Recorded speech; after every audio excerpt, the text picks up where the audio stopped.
if an incident were to happen, let's say at a school, a child brings in their Komodo dragon and puts it in their backpack and brings it to school and it gets loose, is our law enforcement agency trained to capture and harbor this animal until maybe NDNR comes in and takes over?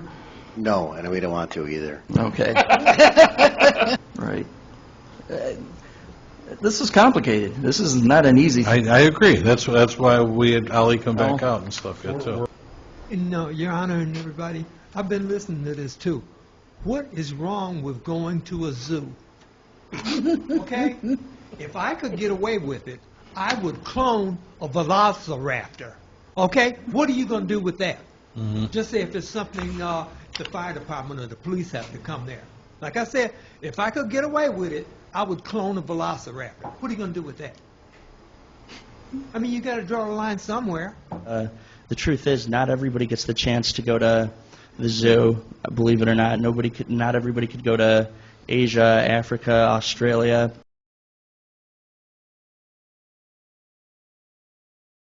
Ordinance and legislation, Trustee Prada. Thank you, Mayor Ryan. Ladies and gentlemen, grab a cup of coffee because this is going to be a long one. No, it's not. All right, number one, there is a request to approve having the village attorney amend the Village of Alsip's ordinance under Chapter 5, Animal and Fowl. This amendment will align with the IDNR, Illinois Department of Natural Resources law relating to exotic animals as follows. Bullet point number one, scientific knowledge. IDNR's regulations are founded upon a wealth of scientific knowledge and insights, as the state's guidelines allows the village to identify which animals can be safely owned and which may require special permits or considerations. Bullet point number two, consistency across Illinois. The adoption of regulations in line with state ensures uniformity in exotic animal ownership laws throughout Illinois. Such consistency simplifies the regulatory landscape for both residents and law enforcement agencies, reducing the confusion and facilitating compliance. Bullet point number three, prioritizing public safety. Illinois regulations prioritize public safety by categorizing animals based on their potential risk to humans. By adopting these guidelines, Alsip can mitigate the potential dangers associated with exotic animal ownership and enhance protection for its residents. Bullet point number four, promoting animal welfare. Alsip can ensure the welfare of exotic animals through regulations modeled after the state's guidelines. Such regulations establish standards that promote responsible ownership, proper care, and humane treatment of these animals. Bullet point number five, avoiding arbitrary bans. Rather than enacting arbitrary bans rooted in fear or misconceptions, aligning with states' approach allows Alsip to make informed and targeted decisions regarding which animals require special regulations. This approach ensures that responsible individuals are not unduly restricted. And that's the end of the bullet points. So, I do like to express just three concerns before we go ahead and approve this. Bullet point number two, law enforcement agencies facilitating compliance. I am unaware of right now if our law enforcement agency could actually, if an incident were to happen, let's say at a school, a child brings in their Komodo dragon and puts it in their backpack and brings it to school and it gets loose, is our law enforcement agency trained to capture and harbor this animal until maybe NDNR comes in and takes over? No, and we don't want to either. Okay. Bullet point number three. Here's another concern. Alsip could mitigate the potential dangers associated with exotic animal ownership and I emphasize, enhance protection for its residents.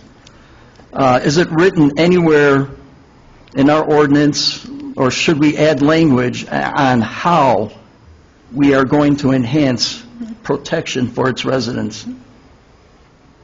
All right, and then finally, bullet point number 4, promoting animal welfare. Alsip can ensure the welfare of exotic animals through regulations modeled of the state guidelines.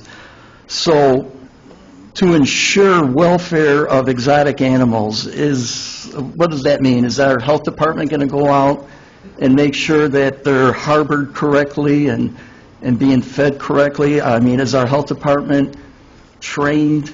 Do they need to be certified? So what exactly does ensure mean? Should we add language first before we proceed and get more details on what we're going to do before we pass this legislation? Why would we add additional language for something that we're ill-equipped to maintain and manage anyhow? Well, All that's... we're going to do is we're going to get in compliance with the state's guidelines, and the state, my assumption is already ahead of the game as identified in the previous meeting. Exactly. So to say that Alsip can ensure the welfare, what does that mean? Well, I don't know who says it. It's I mean, this is what I'm reading, and for Alsip, to enhance protection for its residents. Okay, how are we going to do that? I mean, by complying with what the state has for guidelines. okay. So I'm just, want to get clarification for the public. So I think this is the time to get all the answers, all the questions out, and get some answers. And if anybody else has any concerns, now's the time. I do, and thank you, Trustee Preda. And just things that came to mind is are we an outlier? And so I did try to look online to see any other nearby municipalities that do have a similar ordinance that we currently have. And Oak Lawn, our neighbor to the north, does have an ordinance about keeping certain animals prohibited. And the language is pretty much almost identical, with the exception of the last sentence, this shall not apply to circuses when properly licensed by village officials. And secondly, the petition is being made by someone that doesn't reside in the village and doesn't have an intention of opening like brick and mortar facility here or brick and mortar business. So my question is, how many other municipalities have been approached making the ask for a change in the ordinance, and is Oak Lawn one of them? That was in the, we actually did have some the petitioner actually did have some examples in the packet and that we talked about a couple of weeks ago, too.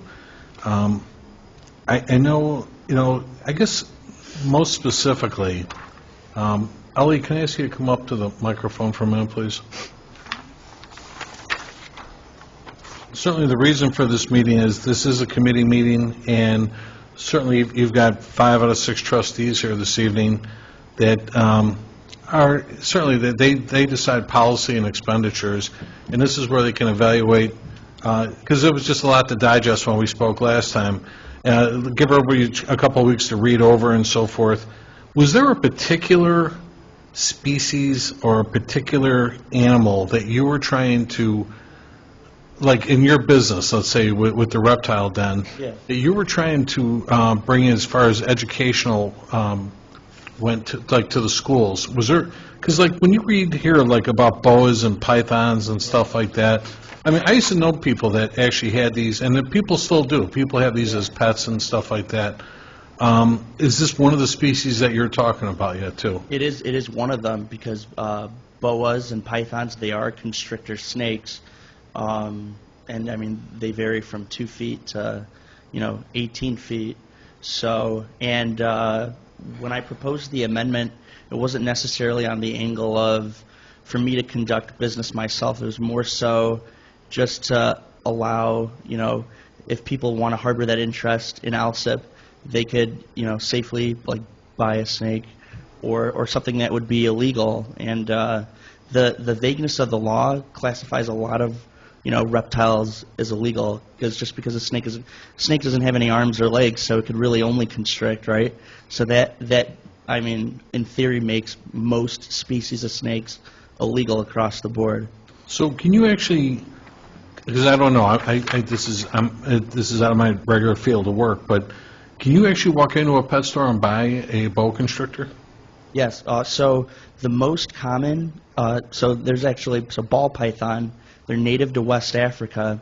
They're probably the most popular snake you can buy in the U.S. And there's actually more ball pythons in captivity in America than there are in the wilds in West Africa. And you could walk into like a Petco or a PetSmart, and they do sell them, and they are constrictors, and they do get 6 feet. But the truth is, it would take a very substantial animal to be of risk to a person, and it's negligent to just blanket ban all of that. And Trustee Peretta had mentioned, like, how are we going to prevent a kid from bringing like a Komodo dragon to a school, for example, where Komodo dragons, you have to have a special use permit. You have to be an AZA licensed zoo to even begin to get, the state permits required. And Alsip wouldn't necessarily need to conduct, like checkups and appointments and stuff like that. IDNR facilitates that. You do get spot check-ins. They have to certify the enclosures. And when we're talking about like crocodiles and Komodo dragons, you need very proper enclosure. A Komodo dragon, you'd have to be in an AZA zoo, and you would have to have a brick and mortar for that. But there's a lot of private citizens in Illinois that own crocodiles in their home, and that's all checked on by IDNR. It's a state permit you apply for every year. There's conditions to that permit. So for that special use permit in particular, you have to do 6 educational shows a year at least. You receive letterheads, and you submit it at the end of the year in order to be able to renew. So there's that. So it's very beneficial in that sense. Right. So and I appreciate all the information you gave us here too. And I did confirm this. I looked up on Justia and so forth, all the law books I looked up last week to confirm your information was accurate. But back in 2019, I just want to give the board a quick example. Any species of boa, python, anaconda not native to the United States, regardless of length, must be properly maintained in a suitable, strong, impact-resistant, escape-proof enclosure at all times, unless being used for a bona fide education program or a trip to a veterinary care. They also say that during any bona fide education program involving boas or pythons or anacondas not native to the U.S., the owner or affiliated agent must maintain physical possession of the snake at all times if removed from a container or cage. Interiors of cages or containers used during educational programs may not be accessible to the public. In other words, you can't go near them. And then during any transport of the same snake must be kept out of sight of the public in a escape-proof enclosure at all times. In other words, the state of Illinois, the Illinois Department of Natural Resources, is doing what they can to protect the public from and like you say, even like crocodiles and so forth yet then too. Personally, again, I don't want to speak for the board. I was okay with the original ordinance, and I think that the first question that they had, Ali, with no bias against your particular profession, Absolutely. is are we fully equipped to manage a crisis situation, a small crisis situation, when it comes to critters like these? I don't know that like the chief just answered that for us. I don't believe that we are. I think the safe language is what we have in place right now, and obviously I understand, like you said, sometimes we have language that might be antiquated, from like this is from 1997.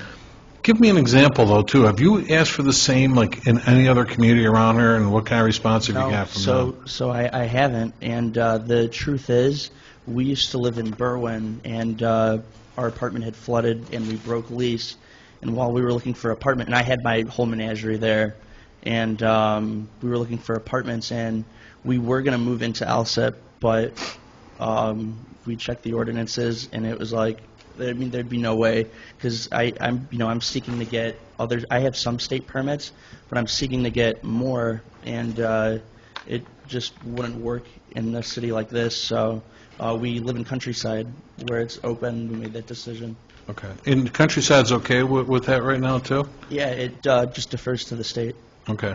And certainly, I'm not calling Mayor McDermott to talk about that either, but it's like, I'm glad you were able to find a haven for definitely. your, for your reptiles and Yeah. stuff, too, for lack of a better word. So, I mean, again, this is certainly a board decision, not mine, but it certainly is as a professional courtesy always, or someone like yourself, you have an interesting business that a lot of us are not familiar with and stuff yet, too. So we only know what we know, and as Trustee Navas-Esparza said, sometimes you can look at nearby communities, and that's what I did, too. I really appreciate the fact that you were so transparent with me. You gave me the packet, to kind of look at, and you're right, not all this helped you and stuff yet then, too, but it's something to look at. And that's really my goal, is to make these proposals all over Illinois, because there's a lot of states and, a lot of cities that have those kind of similar ordinances in place, but, IDNR, like, the entity has, very strict laws, and, it would take severe negligence on the owner, and, that would be, it would take severe negligence for anything to happen just with how the laws are written. If you were to pick out, just to make this such a simplistic conversation right here, right now, what would be the most important thing that you would look for any kind of change? So when I was reading the ordinance, it kind of groups like farm animals into it, and I totally get not having farm animals in the city limits and stuff like that, but to kind of group in just reptiles as a whole. So constrictor snakes is a huge one, and just like the piranha one, for example, there's hundreds of carnivorous fish that exist, bigger than piranhas, but why is piranhas specifically outlined? And there's no species of crocodilian that, I think the ordinance says 12 inches. There's none that are 12 inches. The smallest crocodile is a Cuvier's dwarf caiman, and they're 3 to 4 feet. So, having that, written out in the ordinance is, it doesn't really make any sense. We live in a very urban atmosphere, and forgive me, I grew up in the city myself, as well as everybody else, where we live on the south side of Chicago and stuff here. But obviously, the reason you see that is we consider those dangerous animals and stuff yet, too. Some people can't take the sight of a raccoon running free, that kind of thing, It's that simplistic sometimes, and even coyotes, for crying out loud, they're afraid of us, but yet somebody sees one, Right. and they're like, oh my gosh, that kind of thing yet, too. But I think, I don't want to, diffuse this, because I think you're onto something really great and stuff then, too, but this is where I could defer back to the board and just say, simply ask, after the board members, after you've had a chance to kind of digest this without wasting our time or Ali's time, was anyone interested in modifying this ordinance the way it stands? Chuck, did you want to say something? Okay. I had a question when I was here the other day, and I actually heard this. And on point number 4, promoting responsible ownership. How do you do that? How do you police that? We have issues with people that can't even control their dogs and their cats. Just the other day, a couple of times, I think a neighbor down the street from me called 911 because a dog that's been unleashed for just about every time she walks her child almost attacked them, so calls the police. How, when it comes to these exotic animals, how would you, many owners are not responsible. Well, that's what Trustee Peretta was just saying is, are we well equipped for this? The chief doesn't feel that we've got enough experience with this kind of a product. I'd like to remind everybody of the alligator in Sears Park Pond, or Commissioner's Park Pond. That was at 2006, 2008. I didn't know about it. Yeah. Is that real? Yeah. Yeah. And also, we're dealing with 3 or 4 dogs a week that are, chained up the fences and left and stuff like that. We have nowhere to take them. What am I going to do with something like that? Right. And we can't just drop off animals anymore without cost. I know, we A lot just of the went through animal that. hospitals, Right. they either refuse it or You know, you're searching all over the city to try to find for the strays, and we're paying extraordinary amount of money to house those. That just happened here about a month ago. Someone actually chained a pit bull to the pump station, and Commissioner Tribun called me, and, you know, we couldn't do much. My assistant Becky got a hold of Cook County, and like, Mayor, we'll take them, but you're going to pay $110 a day until we get rid, until we find somebody to adopt them. We only pay $100 a day for a prisoner. We paid more for the dog to get taken care of and stuff, yes, too, you know, so. So we got a health department that comes out for pools, comes out for grass. Years ago, we had an iguana. That's probably nothing to you, and I know you would be, an owner that would, handle things properly, but it was out in the yard. I was mowing the grass. You know Right. what? For people, neighbors that don't know much about any of this, that's going to scare the daylights out of them and maybe give somebody a heart attack. I mean, seriously. And then one other point, when it comes, so you'd have to address these things. As you know, but it was on the fire department for many years. We go in on multiple occasions. It happens often where we're going in, smoke-filled conditions and that, and/or fires. It's one thing to be coming up to cats or hear cats and dogs. It's kind of a situation when you're running into exotic animals and That's a and what good they're- point. And what they're going to do Well in the said. middle of a fire or smoke. So there's Right. just a lot of things that you have to think about. Understood, thank you. Mr. Dracy used to be our fire chief, he just retired. So, trustees, was there any other questions on this? In other words, I'd like to give Ali some direction as to whether or not we're interested in amending this ordinance. Did anyone wish to do that? I have no problem bringing in alignment with the IDNRs, bringing ours up to date. But with regards to the effectiveness or the enforcement of it, I mean, it is what it is right now. Right. Mayor, just very briefly, I want to just read a little bit. Just under the Illinois statutes, Chapter 510, Section 5, animals. Now, this is a list, and it's a very short list of what is legal to own in the state of Illinois. And one thing you can own is snapping turtles, bullfrogs, native amphibians, and lastly, permitted exotic pets allowed under special handling requirements, which are boas, pythons, anacondas, captive bred poison dart frogs, and that's it. Those are the list of legally allowed in the state of Illinois. So, with that said, I'm okay with that. Because if we want to follow what the state law is, I'm okay with doing that. So again, the state law allows, really, when you're looking at the same section, Section 68, 15-5, boas, pythons, and anacondas, unless contrary to any other law or rule. In other words, unless we have a rule, nothing shall prohibit lawfully acquired possession of any of the boa family, such as boas, pythons, anacondas, provided, as you just said, provided captive maintenance requirements from the department as set forth in this act are met. All boas, pythons, and anacondas referenced in this act are exempt from permit process as well, associated with an annual fee and liability insurance coverage. So, yeah, there's not like a lot of regulation on that, and the state of Illinois is allowing it. But I kind of deferred back to our police department, and certainly as Chief Geraci said, I don't know that our fire department's even equipped to, and Trustee Dalzell said the same thing as well, too, just to say that I don't think any of us have a problem with the rule. I just don't know if our town is equipped well enough to facilitate the need. And that's the big question, No. And to make this all fair, we heard one side of this.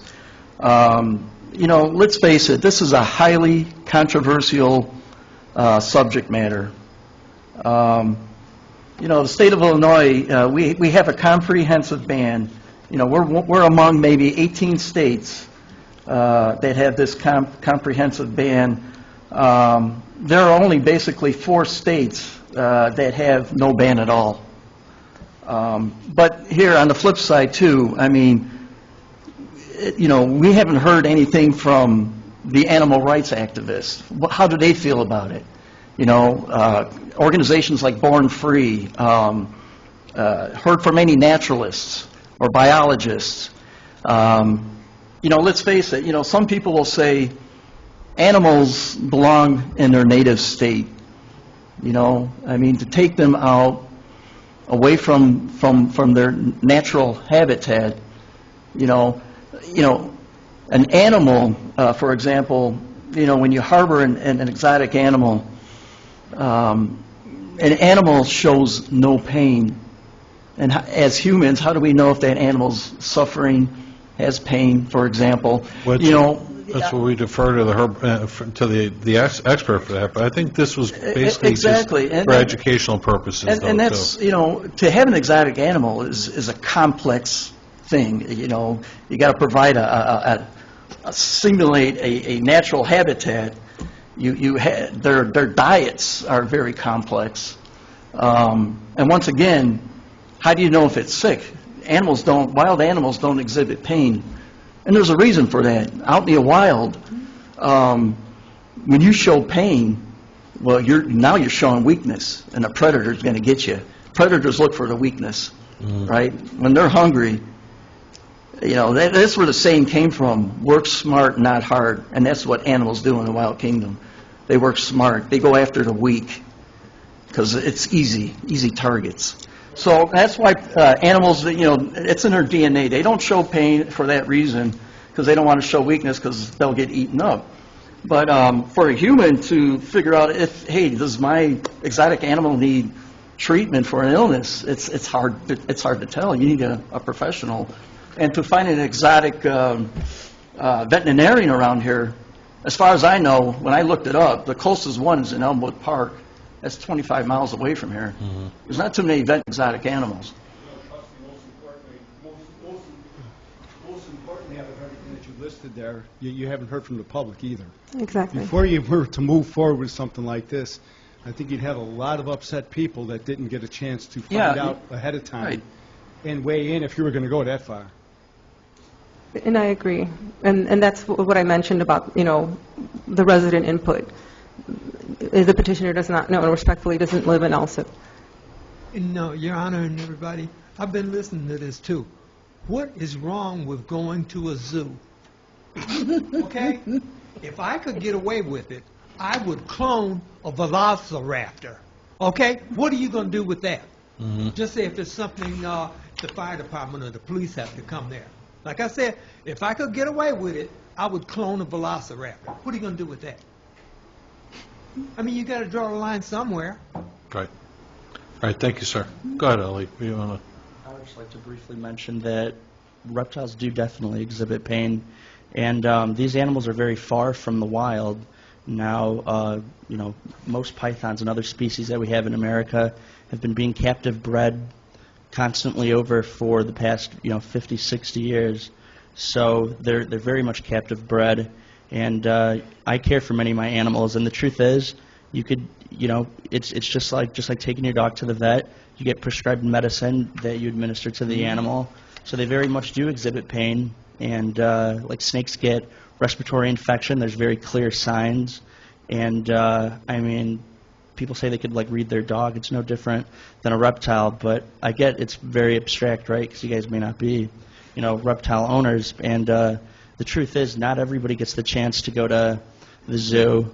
Believe it or not, not everybody could go to Asia, Africa, Australia. I've presented in a lot of churches and other educational schools and other educational institutions in inner city Chicago, and it's sad because you get pulled aside, and I'll get pulled aside by a teacher or an organizer, and they'll be like, thank you. These kids will never have the opportunity to go to the zoo. And it's really, it's in the same city. It's very close to where you guys are.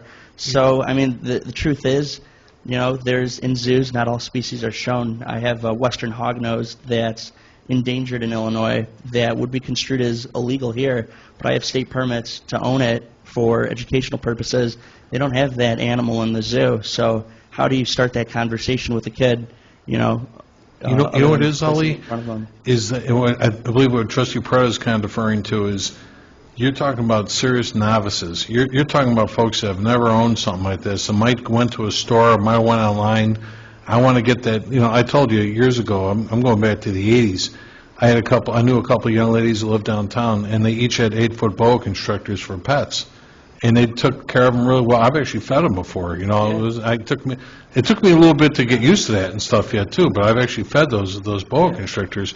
And they were kind of like the bright white tannish kind of color Yeah, like that just too, common boa constrictor. Yeah, and huge, 8-foot long, both of them, but Not everybody, leave it up to the parents, right? You could go get a ball python, they call them ball pythons because they just ball up when they're nervous, but you could go into a PetSmart, Petco, they have that, okay, they have tarantulas. All tarantulas are at least mildly venomous, so, it's not venomous where it would, harm a person, but the truth is they are all mildly venomous, so that would make that, most of the quote-unquote exotic animals, even though, they're hardly, exotic by the means they're not cats and dogs, right? But like I mentioned earlier, there's more ball pythons in America than there are in West Africa where they're native to. I get it. They're hardly exotic nowadays, and a lot of these stores are kind of bolstering their, exotic animals that they offer, like Petland. There's a Chief Reptile in Chicago. So you could, very commonly get most of these animals just over the counter. Oh, I get you, but again, we're opening the door for a lot of folks, not just the experienced folks like yourself. And again, like I said, this is a courtesy, and this is something that I've been here 6 years as mayor, and I've never had somebody ask for such before. So I wanted to give it the time that it should. That's why I want everybody to kind of get a chance to get familiar with it. Definitely. But And a true novice could get into reptiles, right? We all start as novice. When I was a kid, I would, catch garter snakes and stuff like that. But the truth is, you could go into a PetSmart, you could buy a snake, the employee will show you the enclosure you need to buy. It's just, it could be set up on timers. Right. So everything you need is in one location. So it's very easy for a beginner to responsibly, own a reptile, for example. thank you. Thanks, Ali. I appreciate it. Trustees, any other comments? No? All right. Well, again, I don't want to put anything to a vote or anything like that unless we know what kind of criteria we were going to go for. But if we don't know what kind of, based on even what we were looking at, it's pretty broad yet too. But I think for the most part, me anyway, like I said, I want to keep an open mind to this. I'm here to facilitate a meeting. You folks are the ones that set the policies. Did anyone wish to make a change to the current ordinance? I definitely think incorporating the idea in our rules is something that we should at least, take a look at and get our ordinance up to date, at least in terms of, enforcing this licensing and various things. I don't know necessarily that I want to jump in with both feet, but I definitely think our ordinance needs some work. Okay. Yeah, I think, at the very least, as far as education, I'm all about education, and if we need to update the ordinance to have somebody who is licensed and certified to bring something to school to educate our children, then I'm for it, you know what I mean, at the very least. So like Trustee McLaurin said, let's not jump in with both feet, let's test the waters, let's take baby steps. And I think at the very least, if our ordinance needs to be updated as far as, like I said, having somebody who is certified to come and do a demonstration, I think that would be. Trustee, as the chair of ordinance legislation, do you want to take a crack at that? Do you want to look at that and bring something back to the board on what you think you'd like to see? Sure, I can do that. Okay. I'll work on that. Okay. Yeah. You've got a committee, you certainly can defer to your committee people and see what they think about it as well then too. And if nothing else, if, like you said, even if it was restricted to just educational purposes and not homeowner ownership, I don't know, we have to run it past legal so we're not discriminating against anybody though too. Right. This is complicated. This is not an easy. I agree. That's why we had Ali come back out and stuff yet too. We're home rule, so therefore we can be more constrictive. Yes. to use that phrase. Right.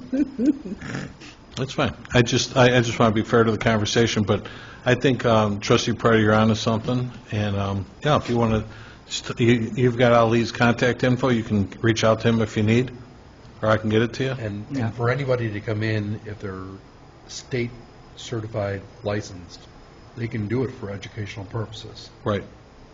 Actually, you can't, though, Ali, you're saying right now, right? So I mean, the truth is, there's, like you mentioned earlier, there is no restrictions on constrictor snakes, so you wouldn't be, state licensed, but for special use species like crocodiles, Komodo dragons, there is state licensing, but the truth is, IDNR has no regulation for the kind of constrictor snake you have, or the size. All pythons aren't venomous or anything. But so that there's that too, where they can be certified with the special use animals they exhibit. But what about the pythons and stuff? Understood, but the way our ordinance stands right now, you can't do an educational show because of the way this stands. Right. And that was one of your concerns that you addressed the first time you were here. Yes, it is one of them. Right. So, okay, Trustee, I'll defer to you then, Trustee Prada, on this, okay? With ordinance legislation, take a look at it a little more? Yes. Okay, thank Very you. well. Thanks, Ali. Absolutely.